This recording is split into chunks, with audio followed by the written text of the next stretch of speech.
Hi అండి. My boss husband part 11. అయ్యో, నేను ఎంతసేపు ఇలా నిద్రపోయానా? అఖిరా తన పక్కనే పడుకుని అభిని చూసి అడిగింది. వెంటనే ఆమె ఒక్కసారిగా ఉలికిపడింది. సిగ్గుతో ఆమె ముఖం ఎర్రబడిపోయింది. సాయంత్రం 6 గంటలకు ఆమెకు మెలకు వచ్చింది. కానీ అబీర్ మాత్రం ఇంకా గాఢ నిద్రలోనే ఉన్నాడు. ఆమె చేతులు కాళ్ళు అతని మీద ఉన్నాయి. ఆమె తల అతని గుండె మీద ఉంది. అతను ఒక చేతిని ఆమె తల కింద పెట్టి మరో చేతిని ఆమె వీపుపై ఉంచి ఉన్నాడు. అతనికి ఇంత దగ్గరగా చూసుకున్న అఖిరా ఒక్కసారిగా నిశ్శబ్దంగా మారిపోయింది. ఆమె కళ్ళను గట్టిగా మూసుకుంది. సిగ్గుతో ఆందోళనతో ఆమె శ్వాస వేగంగా మారింది. కళ్ళు మూసుకున్నా కూడా తన గుండె చప్పుడు ఆమెను మరింత కలవరపెడుతుంది. ఇప్పుడు అతని గురించి దూరంగా ఎలా జరగాలి? అతని నుంచి చేతిని తీసుకోవటం ఒకవేళ సాధ్యమైనా కాళ్ళను మాత్రం తీసుకోవటం అసాధ్యం అనిపించింది. కాళ్ళు కదిపితే అతనికి మెలకు వస్తే కారణం దొరుకుతుంది. అదే సమయంలో గాలి వేచడంతో ఆకులు ఇక సలసలమన్నాయి. ఆ గాలితో వచ్చిన ఒక చిన్న మంచు బిందువు అతని నుదుటిపై పడింది. వెంటనే అతని కళ్ళు తెరిచి చూడగా అఖిరా తనకు చాలా దగ్గరగా పడుకుని ఉండడం కనిపించింది. ఇంతసేపు ఈ విషయం ఏమీ తెలియకుండా నిద్రపోయిన అతను ఒక్కసారిగా ఆశ్చర్యంతో వణిగిపోయాడు. అతనికి మెలకు వచ్చిందని అఖిరాకు అర్థమైంది. కానీ కళ్ళు తెరిచి అతని వైపుకు చూడటానికి ఆమెకు ధైర్యం సరిపోలేదు. కానీ ఇలాగే ఎంతసేపు పడుకుని ఉంటుంది? చివరికి ధైర్యం తెచ్చుకుని ఆమె కళ్ళు తెరిచింది.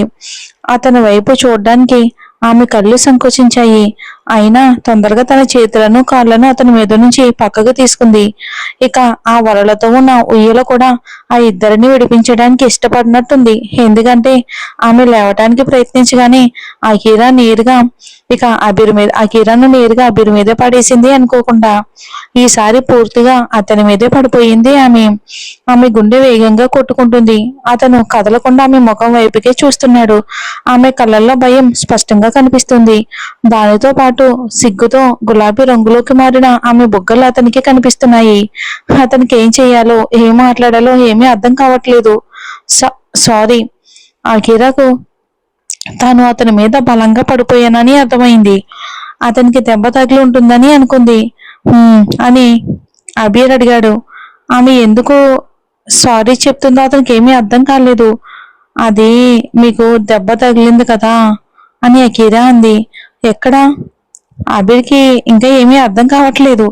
అతని పూర్తి దృష్టి మాత్రం ఆమె సిగ్గుతో ఎర్రబడిన బుగ్గలపైనే ఉంది. నేను మీ మీద పడిపోయాను కదా, అందుకే అడిగాను. అఖిరా అతని కళ్ళలోకి చూడకుండా చూపులు దాచుకుంటుంది. ఆ ఉయ్యాల నుంచి దిగడం ఆమెకు అంత ఈజీగా ఏమీ అనిపించలేదు. నాకేం కాలేదు అని అబీర్ మెల్లగా అన్నాడు. అతను ప్రస్తుతం ఆమెను చూడడంలోనే పూర్తిగా మునిగిపోయాడు. పాపం ఆమె ఒకతే పైకి లేవడానికి ప్రయత్నాలు చేస్తుంది. కానీ అతను మాత్రం అలానే ఉన్నాడు. ఇక గేమ్స్ ఆర్గనైజ్ చేశారు, నేను అక్కడికి వెళ్ళాలి. అతను అలాగే పడుకుని ఉండడం చూసి అఖిరా చెప్పింది. అంటే కనీసం లేవటానికి కొంచెమైనా ప్రయత్నించాలి కదా అన్న భావన ఆమె మనసులో ఉంది. నీకు వెళ్ళాలని లేకపోతే వెళ్ళకపోయినా పర్వాలేదు, నేను కెవిన్ కి చెప్తాను అని అబీర్ అన్నాడు. నిజానికి అతనికి ఆమెను వెళ్ళనివ్వాలని లేదు. కానీ వెళ్ళొద్దని నేరుగా చెప్పలేకపోతున్నాడు అబీరు. వెళ్ళాలి. అందరూ అనవసరంగా ఏదో ఒకటి అనుకుంటూ ఉంటారు నా గురించి, నాకు అది నచ్చదు అని అఖిరా చెప్పింది. ఇక ఇప్పటికే షీలా తనతో కలిసి ఉండడానికి రమ్మని అడిగిందని అందరూ ఏవేవో ఆలోచిస్తున్నారు. ఇప్పుడు వాళ్ళతో కలిసి ఏ యాక్టివిటీలోనూ పాల్గొనకపోతే ఇంకా వాళ్ళు వచ్చి తనను అస్సలు వదిలిపెట్టారు. సరే, కానీ త్వరగా వస్తావు కదా, అంటే నీకు కూడా ఈ ప్రదేశం బాగా చూడడానికి వీలవుతుంది అని అబీర్ అన్నాడు. త్వరగా వస్తావు కదా అన్న మాటలకు ఆమె వేరే అర్థం చేసుకుంటుందేమో అని అతను వెంటనే ఒక కారణం కూడా చెప్పేశాడు. వాళ్ళతో ఎక్కువ సమయం గడపడం నాకు అంతగా ఇష్టం ఉండదు, అందుకే త్వరగానే వచ్చేస్తాను. బహుశా భోజనం కూడా కలిసే ఉంటుందేమో అని అఖిరా చెప్పింది. ఇంకా అతని వైపుకే చూస్తుంది. ఆమె దిగడానికి అతను ఇప్పటికీ ఎలాంటి ప్రయత్నం చేయటం లేదు. ఇక రాత్రి డిన్నర్ అందరం కలిసి చేస్తాం అని అబీర్ అన్నాడు. నేను దిగడానికి కొంచెం హెల్ప్ చేస్తారా? అఖిరా అసలు విషయాన్ని బయటికి తీసుకొచ్చింది. ఎందుకంటే అతని దృష్టి అసలు అక్కడే లేదు. ఓకే. అబీర్కి వెంటనే విషయం అర్థమైంది. అతను నేరుగా పడుకుని ఉండటంతో తన పక్కకు తిరిగాడు. అలా తిరగగానే అఖిరా అతని పక్కకు వచ్చింది. ఆ ఇద్దరు ఒకేసారి ఉయ్యాల నుంచి దిగుదామని నిర్ణయించుకున్నారు. ఇద్దరం ఒకేసారి దిగుదాం, 1, 2 దిగు అలా ఇద్దరు ఒకేసారి ఆ ఉయ్యాల నుంచి దిగారు. దిగిన వెంటనే అకీరా వేగంగా ఆ ఇంటి వైపుకు పరిగెత్తింది. ఆమెకు చాలా సిగ్గుగా అనిపిస్తుంది. అకీరా అలా పరిగెత్తుకుంటూ వెళ్ళడం చూసిన అబీర్ తనలో తానే నవ్వుకున్నాడు. అకీరా 3/4 టీషర్ట్ వేసుకుని రెడీ అయ్యింది. అవి ఏఆర్ఎస్ బ్రాండ్ కి చెందిన బట్టలు. ఏ ఏ గేమ్స్ ఉంటాయి? ఆనంద్ ఆర్తి దగ్గరకు వచ్చి అడిగాడు. టంగ్ ఆఫ్ వార్, ఇంకా సింగింగ్ చైర్, వాలీబాల్, క్యారమ్, ఇంకా తినే గేమ్స్ ఉన్నాయి. ఆర్తి ఒక్కొక్కటిగా అన్ని గేమ్స్ పేర్లు చెప్పింది.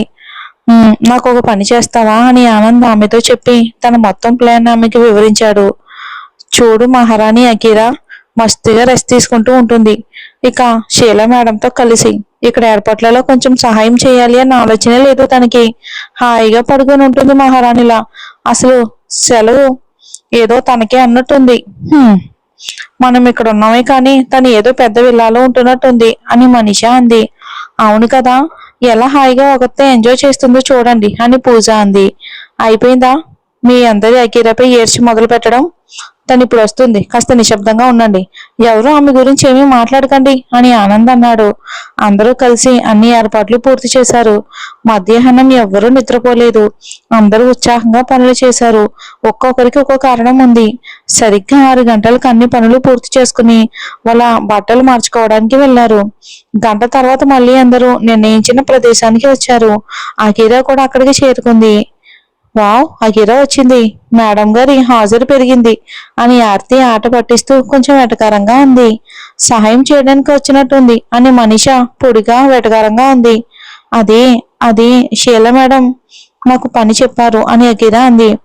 తను నిద్రపోయాను అని చెప్తే అందరూ తన మీద పడతారని ఆమెకు తెలుసు.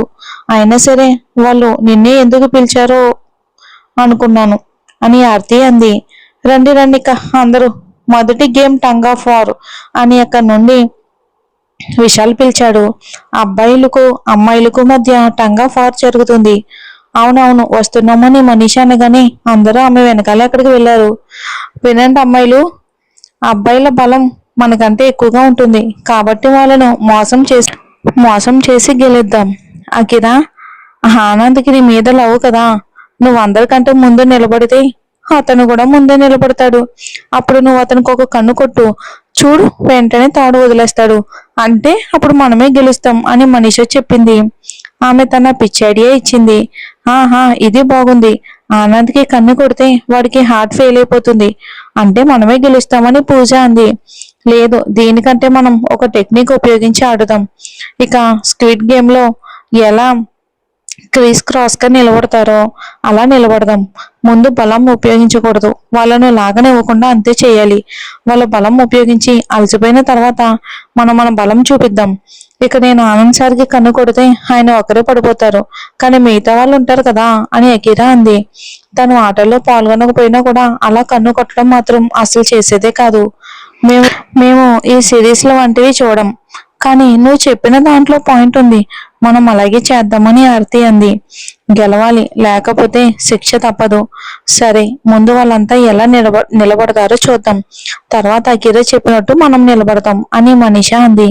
అందరూ అలాగే చేశారు. అబ్బాయిలందరూ ఒకే సరళమైన లైన్ లో నిలబడ్డారు. తర్వాత అమ్మాయిలు క్రీస్ క్రాస్ పద్ధతిలో నిలబడ్డారు.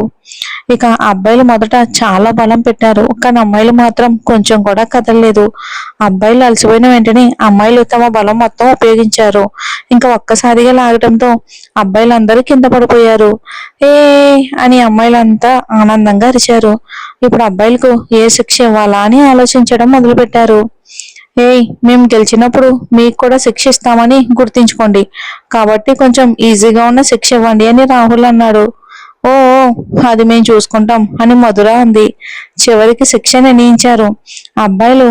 అమ్మాయిలు అబ్బాయిలందరితో కప్పలా ఎగిరించి శిక్ష వహించారు. దాని వీడియోలను కూడా అందరూ తమ మొబైల్లో రికార్డ్ చేసుకున్నారు. చివరగా అంత్యాక్షరి, ఇక తినే గేమ్స్ పెట్టారు. వాలీబాల్ లాంటి గేమ్స్ ను మరుసటి రోజు కోసం ఉంచారు. అంత్యాక్షరిలో మొదట యాపిల్ తినే గేమ్ పెట్టారు. ఇందులో ఎవరు ఒంటరిగా ఆడరు, జంటలుగా ఆడాలి. 4 టీమ్స్ ఉన్నాయి. ప్రతి టీం నుంచి ఒక్కొక్క జంట ముందుకు రావాలి. తాడుతో వేలాడదీసిన యాపిల్ ను చేతులు ఉపయోగించకుండా తినాలి. అన్ని ప్లానింగ్లు ఆనందే చేశాడు కాబట్టి ఇక అతను మరియు అకిరా ఒకే గ్రూప్ లో ఉన్నారు. రండి రండి, ప్రతి ఒక్కరూ తమ తమ గ్రూప్ లో ఉన్న కపుల్ని పంపించండి అని ఆర్తి చెప్పింది. మా గ్రూప్ నుంచి రాహుల్ మరియు పూజ వస్తారు అని పింక్ టీం చెప్పింది.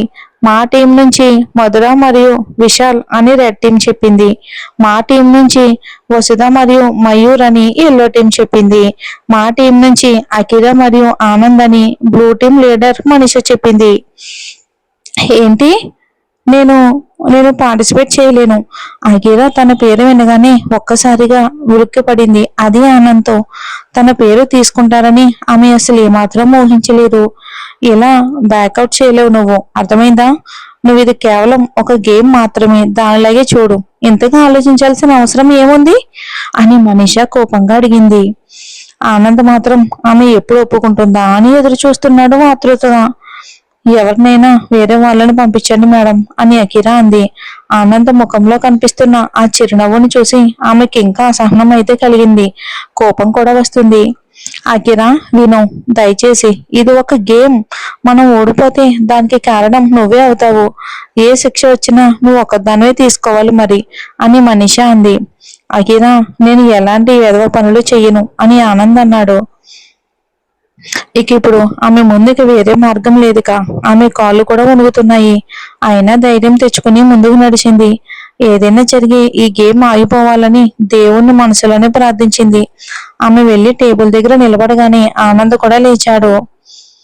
బాస్, ఏ అంటూ అందరూ కాల్ చేశారు. ఎందుకంటే అక్కడికి అప్పుడే అబిర్ రాయ్ సింఘానియా వచ్చాడు. అతని వెనకాల షీలా, కెవిన్ కూడా ఉన్నారు. బాస్, ఒక గేమ్ ఆడండి ప్లీజ్ బాస్ అని అన్నారు. ప్లీజ్ జాయిన్ అవ్వండి అని అన్నారు. ఎదురుగా నిలబడి యాంకరింగ్ చేస్తున్న ఆర్తి చెప్పింది. అప్పుడు అతని చూపు టేబుల్ దగ్గర ఒంటరిగా నిలబడి నక్కిరపి పడింది. అలాగే వెనక నుండి వస్తున్న ఆనంద్ కూడా అతనికి కనిపించాడు. ఓకే అని అబీర్ చెప్పి అఖిల ఎదురుగా వచ్చి నిలబడ్డాడు. ఆనంద్కి చాలా కోపం వచ్చింది. ఏ క్షణం కోసం ఎంత కష్టపడ్డాడో ఆ మొత్తం వృధా అయిపోయింది. మనిషకైతే తన మీద తనకే కోపం వచ్చింది. తానే ఎందుకు అక్కడికి వెళ్ళి నిలబడలేదని తనను తాను తిట్టుకుంది.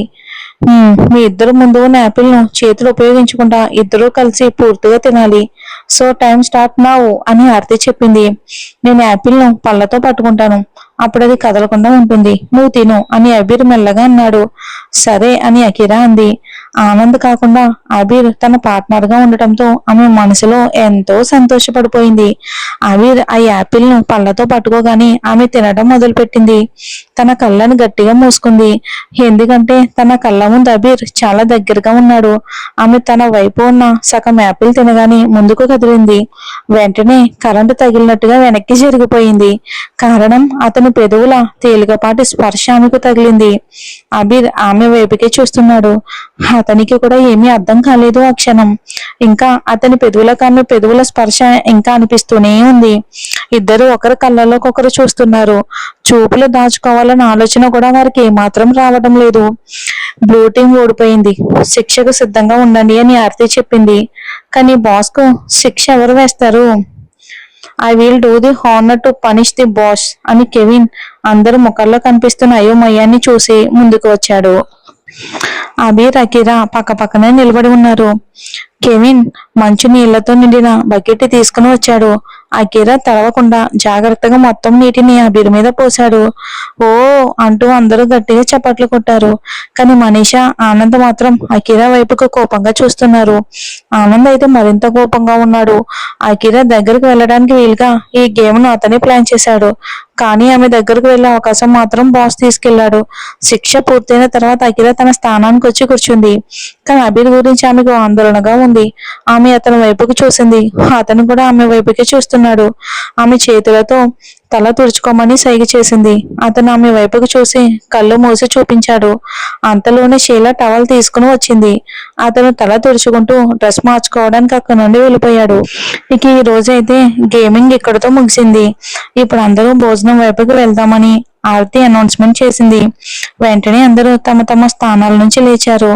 అబీర్ కి కాల్ చేసి అడగాలని అఖిల అందరి నుంచి కొంచెం దూరంగా వెళ్ళింది. అదే సమయంలో ఆనంద్ కూడా ఆమె వెనకాలే వచ్చాడు. నీకు నా ఫీలింగ్స్ అర్థం కావా? ఆ బాస్ కి పెళ్ళయింది, అయినా కూడా ఎప్పుడు అతని దగ్గరికి వెళ్ళడానికి ప్రయత్నిస్తున్నావు? అతని భార్యను నీ కోసం వదిలేస్తాడని అనుకుంటున్నావా? ఎందుకు ఎవరో ఒకరి సంసారంలో నిప్పులు పెట్టడానికి ప్రయత్నిస్తున్నావు అని ఆనంద్ ఆమె చేతిని పట్టుకుని తనని దగ్గరికి లాగుతూ అన్నాడు. ఆనంద్ సార్, దయచేసి నన్ను వదలండి, నాకు ఇప్పటికే పెళ్ళయింది అని అఖిల అతని పట్టు నుంచి తప్పించుకోవడానికి ప్రయత్నించింది. ఒక కిస్ ఇవ్వు, నేను ఇంకేమీ మాట్లాడను, మనం తర్వాత మాట్లాడుకుందాం. నీ భర్త వల్ల నాకు ఎలాంటి ఇబ్బంది లేదు, కలిసే ఉందాం, నీకు పెళ్ళైనా సరే నాకు ప్రాబ్లం లేదు. ఇప్పుడు ఒకే ఒక్క ముద్దు ఇవ్వు, ఇక్కడితో ఈ విషయం ముగిస్తాను అని ఆనంద్ ఆమెను హత్తుకోవడానికి ప్రయత్నించాడు. సార్, మీరు అసలు ఏం మాట్లాడుతున్నారు, నన్ను వదలండి ప్లీజ్ సార్ అని అఖిల చేతులతో అతని ముఖాన్ని దూరంగా నెట్టడానికి ప్రయత్నిస్తుంది. అఖిల, ఒకే ఒక్కసారి ప్లీజ్, నా ముందు నీ భర్తను కూడా మర్చిపోతావని ఆనంద్ అన్నాడు. ఆమె ఫోన్లో ఉన్న తన భర్త గురించి అతనికి ఇంకా గుర్తుంది. అతను ఆమెను గట్టిగా పట్టుకున్నాడు చేత్తో. ప్లీజ్ సార్, ప్లీజ్, దయచేసి వదలండి అని అఖిల వేడుకుంటుంది. వదిలేయామెను అని వెనక నుంచి ఒక గొంతు వినిపించింది. ఇద్దరు ఒక్కసారిగా వెనక్కి తిరిగి చూశారు. అక్కడ అబీర్ నిలబడి ఉన్నాడు. అతని పిడికిళ్ళు బిగుసుకుని ఉన్నాయి. కళ్ళల్లో విపరీతమైన కోపం కనిపిస్తుంది. బాస్, మనం కలిసి ఎంజాయ్ చేద్దాం, కావాలి అంటే, నాకు తెలుసు మీకు కూడా అఖిల అంటే ఇష్టమని, అందుకే కదా ఎప్పుడు ఆమె వెనకాలే తిరుగుతూ ఉంటారు అని ఆనంద్ పిచ్చి పిచ్చిగా మాట్లాడుతున్నాడు. అతనికి ఏమాత్రం సిగ్గు అనిపించలేదు ఇలా మాట్లాడడానికి. అఖిల చెవులు కూడా ఆ మాటలు విని మొద్దుబారిపోయాయి. అబీర్ ఒక్క క్షణం కూడా ఆలోచించకుండా ముందుకు వచ్చాడు. ఆనంద్ కవిట్లో నుండి అఖిలని విడిపించాడు. ఒక్కరే ఎంజాయ్ చేస్తారా సార్ ఆమెను? ఆమె బాస్ తో ఉండడానికి కూడా సిద్ధమవుతుంది, నాలో ఏం తక్కువ ఉంది అని ఆనంద్ ఇంకా మాట్లాడిపోతూ ఉండగానే అతని ముఖంపై ఒక గట్టి పంచి పడింది. అతని నోటి నుంచి రక్తం వచ్చింది. ఆ ఒక్క దెబ్బ బాధ నుంచి తేరుకునే లోపే మరో పంచి పడింది. అతని కింద పడిపోయాడు. అబీర్ కోపంతో అదుపు కోల్పోయి అతన్ని కాలితో తన్నడం మొదలుపెట్టాడు. షీఈస్ మై వైఫ్, అర్థమైందా? I will beat you death. నా ముందు నా భార్య గురించి అలా మాట్లాడే ధైర్యం నీకు ఎలా వచ్చింది అని అబీర్ తీవ్ర కోపంతో అరిచాడు. తెలియకుండానే అతని చెయ్యి గోడకు బలంగా తగిలింది. వెంటనే అతని చేతి నుంచి రక్తం కారడం మొదలైంది. ఒక్కసారిగా అఖిల భయపడిపోయింది. అబీర్ అయితే మొత్తానికి తను నా భార్య అని అయితే చెప్పేశాడు. చూద్దాం మరి ఏం జరుగుతుందో. అందరూ 3 ఎపిసోడ్స్ ఇవ్వండి అంటున్నారు. మన ఛానల్ గురించి మీకు తెలుసు కదా, ప్రతి ఛానల్లో 2 ఎపిసోడ్స్ ఇస్తున్నాను. అన్ని మేనేజ్ చేయడం అంటే కష్టమే కదండి, ఇంకో 3 ఎపిసోడ్స్ అంటే కష్టం. వీలైతే తప్పకుండా నేను ట్రై చేస్తానండి. మేము ఈ వీక్ లో కూడా తిరుపతి వెళ్ళేలా ఉన్నాం, కొంచెం వెళ్ళే ముందు ఇన్ఫార్మ్ చేస్తానులేండి. Okay, thanks for watching.